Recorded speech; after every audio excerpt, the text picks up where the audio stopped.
இன்றைக்கி நம்ம இந்த வீடியோவில் பால்கோவா எப்படி பண்ணுறதுன்னு பார்க்க போகிறோம். இந்த ரெசிபி ரொம்ப நாளுக்கு முன்னாடியே நீங்கள் ரெக்வஸ்ட் பண்ண ரெசிபி தான். ஸோ என்னால் முன்னாடியே இந்த வீடியோ அப்லோட் பண்ண முடியல, ரொம்ப சாரி. இப்போ இது எப்படி பண்ணுறதுன்னு பார்க்கலாம்.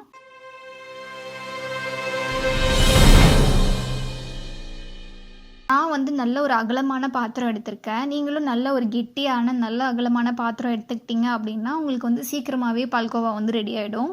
ஸோ நல்லா கனமான பாத்திரமாக நான் எடுத்திருக்கேன். நான் 1 லிட்டர் பால் ஆட் பண்ணியிருக்கேன். இது நல்லா ஃபுல் ஃபேட் மில்க்கு. நல்லா உங்களுக்கு பசும்பால் கிடைச்சாலும் யூஸ் பண்ணிக்கோங்க. அப்படி இல்லைனா நீங்கள் கடையில் வாங்கினா நல்லா ஃபுல் ஃபேட் மில்க் யூஸ் பண்ணாலும் நல்லா டேஸ்ட்டாகவே நமக்கு கிடைக்கும். இப்போ இதை நல்லா ஹை ஃப்ளேமில் வச்சு நல்லா ஒரு முறை கொதிக்க விட்டுறணும். இப்போ பாருங்கள், நல்லா ஆடை கட்டி வருது. நல்லா இந்த மாதிரி கொதிச்சு வரணும். கொதிச்சு வரும்போது அந்த பாலை பொங்க விடாமல் நல்லா ஒரு கரண்டி வச்சு நல்லா கலரிட்டே இருக்கணும். இந்த மாதிரி பொங்கி வரும்போது நம்ம அடுப்பை நல்லா ஸ்லோ பண்ணிக்கிட்டு கலரி விடணும். அது மறுபடியும் நல்லா கொதிக்க ஆரம்பிச்சதையும் நம்ம ஸ்பீடாக வச்சுக்கலாம்.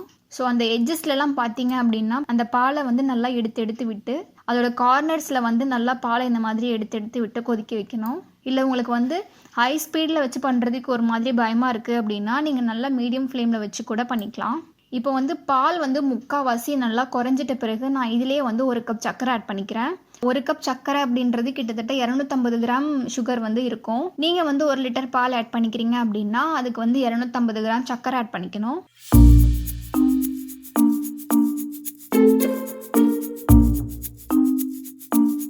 இதுலேயும் நல்ல ஒரு ஃப்ளேவருக்காக நான் ஏலக்காய் ஆட் பண்ணிக்கிறேன். நீங்கள் பவுடராகவே ஆட் பண்ணுறதா இருந்தாலுமே பண்ணிக்கலாம். ஆட் பண்ணின பிறகு இது எல்லாத்தையும் நல்லா கலரி விட்டு நல்லா கொதிக்க வைக்கணும்.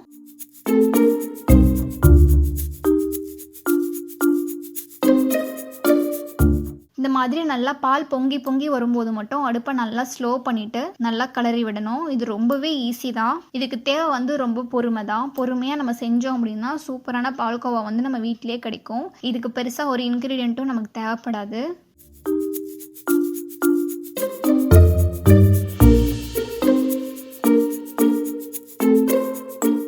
பால் நல்லா கொதிச்சு இந்த மாதிரி எல்லோ கலரில் சேஞ்ச் ஆகி வரும். எல்லோ கலரில் சேஞ்ச் ஆனதையும் அடுப்பை நல்லா ஸ்லோ பண்ணிக்கணும். ஏன்னா தீஞ்சு போகிறதுக்கு நமக்கு சான்சஸ் அதிகம். ஸோ நல்லா ஸ்லோ பண்ணிவிட்டு அடுப்பை நல்லா லோ ஃப்ளேமுக்கு நல்லா சிம்மில் வச்சுட்டு இதை நல்லா கலரி விடணும்.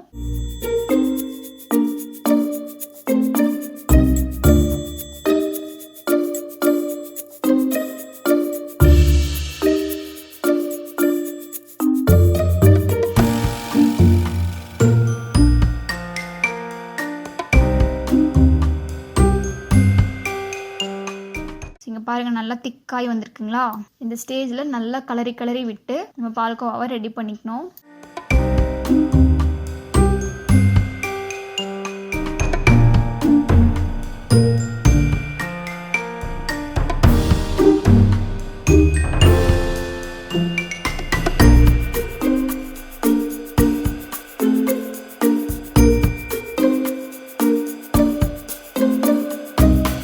மாதிரி நல்லா அடுப்பில் ஒட்டி வரும்போது நம்ம இதுலேயே தேவையான அளவு நெய் ஆட் பண்ணிக்கலாம். நீங்கள் நிறையா நெய் சாப்பிடுவீங்க அப்படின்னா இதில் ஒரு 3 டேபிள் ஸ்பூன் வரைக்கும் நம்ம நெய் ஆட் பண்ணிக்கலாம். இல்லைனா 1 டேபிள் ஸ்பூனே நமக்கு போதும்.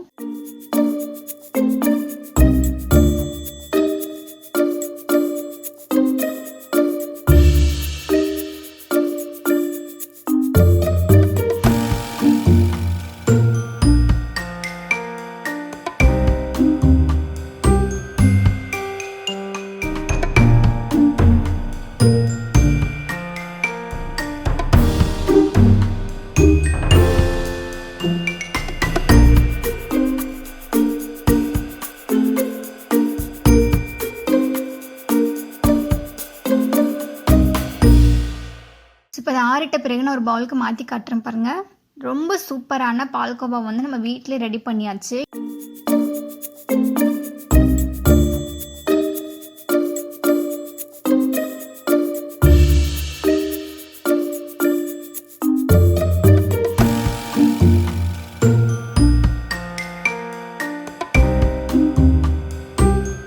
இதை நீங்கள் ஃப்ரிட்ஜ்லேயே ஸ்டோர் பண்ணிக்கலாம், இல்லை ரூம் டெம்பரேச்சர்லேயும் ஸ்டோர் பண்ணி சாப்பிட்டுக்கலாம்.